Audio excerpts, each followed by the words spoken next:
It's not just a strategy, it's a movement. Can you imagine if all of the cornhole industry started doing this? Don't you think the rest of the world would pay attention to us if we're like, wow, all these cornhole players are raising money for all these different causes? Like, what a unique way to travel around and do your sport and compete. Like, who else is doing this? I think brands will line up to support these stories. It's not just stats. It's like we're out. We already do this, by the way. Like I said, the reason this idea came into my brain is because this is what cornhole people do.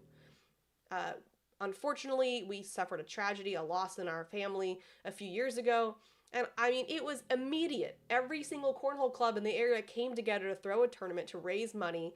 It was like you can't even bat an eye. It's like that's what cornhole people do. We already do this. If you just can align with something and really stand for it, then it's going to be extremely powerful. So, how you pitch, you clearly state the cause you're supporting and why. You invite businesses to join.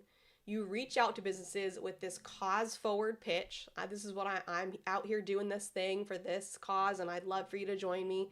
And then be relentless. So if you're taking notes, definitely write down Mailbutler.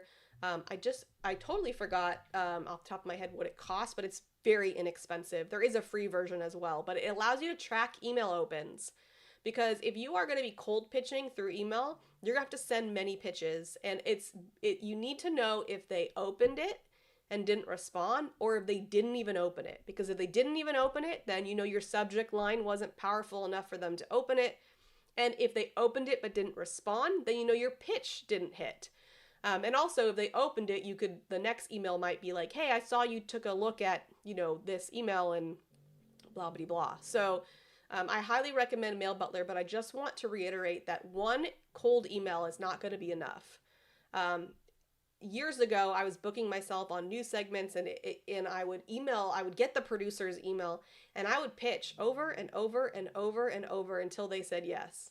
And they did, right? I booked 3 of them, and not the first pitch didn't hit, right? It's like, oh, okay. So now I would use Mailbutler, but like, okay, they didn't even open this subject line. I need something better. Like, I need something that they're going to be like, whoa, what is this?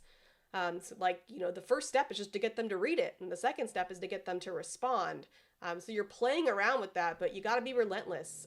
Don't be afraid to email people over and over again.